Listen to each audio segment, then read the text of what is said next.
voláme naozaj s obrovským nadhľadom Vila Ester.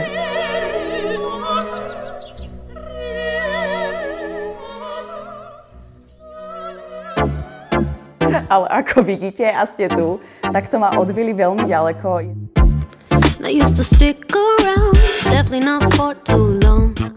Takže ten dom je vlastne rozdelený na polovicu a žijú v ňom odjakživa dve rodiny. Moje meno je Zuzana, so svojou rodinou žijeme v tomto dome z 50. rokov. Tá cesta, ako sme sa dostali k tomu domu, je tak, že vlastne sa to posúvalo v rodine. Za normálnych okolností by sme asi takto dom v Prahe a v tejto štvrti nemali to šťastie mať. Rozhodli sme sa, že teda venujeme tomu tie financie, tú lásku a ten čas a kompletne ten dom zrekonštruujeme. To, v čom spočíva aj to kúzlo architektov, je, že naozaj dispozične absolútne zmenili najmä toto prízemie. Ale oni zhodili všetky tie steny na začiatku, robili z toho kúpeľňu, kuchyňu samozrejme spojili s obývacím priestorom, čo je nejaký trend, ktorý v posledných rokoch vlastne všetci tak nejak využívame. A celé to tu proste dispozične preskladali tak, že to užívateľsky dáva obrovský zmysel. Tu my sme naozaj chceli zachovať možno čo najväčšie množstvo prvkov z tej pôvodnej architektúry. Takže ten plot bol pôvodne z ulice tmavo-zelený. Rozhodli sme sa pre okná v tmavo-zelenej farbe. Takže to bolo určené na začiatku a vlastne z toho nejak tak prirodzene sa tá tmavo-zelená dostala aj do interiéru, do kuchyne. My ten interiér sme chceli navrhnúť absolútne nadčasovo. My nechceme na nasledujúcich 20 rokov do toho investovať ani korunu, a nie, že nechceme. Nemôžeme. Takže žije sa nám tu naozaj krásne a to leto obzvlášť s tou terasou a záhradou je špeciálne. Takže musím povedať, že architekti to vymysleli veľmi dobre. My sme samozrejme rozmýšľali nad tým, či by tá terasa nemala byť skôr niekde v srdci tej záhrady. Ale fantasticky to vymysleli, pretože ten dom je vo svahu. Oni tou terasou vlastne ten svah vyrovnali a tak nejak úplne prirodzene nadviazali na tú obývačku. Ale je to také, že otvoríte dvere a je to úplne prirodzená extenzia toho baráku. To, že sme do nej zasadili tú starú hrušku, ma čím ďalej tým viac baví. Farby v interiéri sú rozhodnutie. Bodka.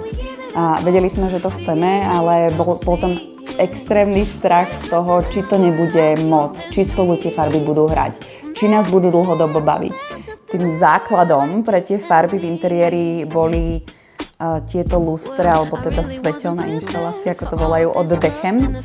Vedeli sme, že chceme, aby tie svetlá viseli v obývačke a tým pádom takisto určovali nejakú paletu farieb, ktorá by sa tu mala opakovať.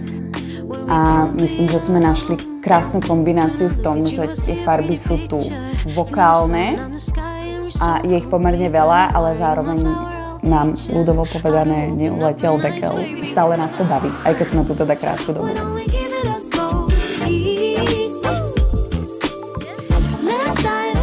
Hore je teda podlažie, ktoré je také intimnejšie, rodinné, je naše. Je tam detská izba, je tam naša spálňa a kúpeľňa s malou šatňou.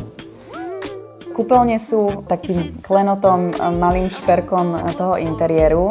Tam sme si trošku dovolili ujsť do nejakého abstraktného, dadaistického smeru, alebo nie sú úplne šialené, ale sú farebné.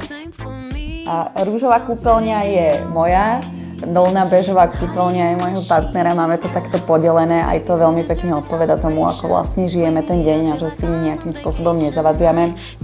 Ten dom je pomerne vertikálny, je na 3 podlažiach. Keď sme vlastne sa do tej rekonštrukcie pustili, tak to dolné poschodie bola skrátka pivnica. Bol to sklep, ktorý mal 2 malé okienka. Z jedného okna dokonca vlastne sme urobili presklené dvere, ktoré sa otvoria do záhrady a je tam ďalší vstup z dola do záhrady. A to si myslím, že je jedna zo zásadných a naozaj krásnych zmien toho domu. Prečo Vila Ester? Tak samozrejme Ester je naša dcéra a tá rekonštrukcia bola započatá a ten prvý výkop nastal, keď som bola v porodnici s Ester. Takže naozaj ten dom v tej podobe, v ktorej ho vidíme teraz, rástol spoločne s našou dcérou a keď sme sa sem nasťahovali, tak vieme, že to v akom štádiu svojho rozkvetu je ona, tak vlastne ten dom je v obdobnom štádiu.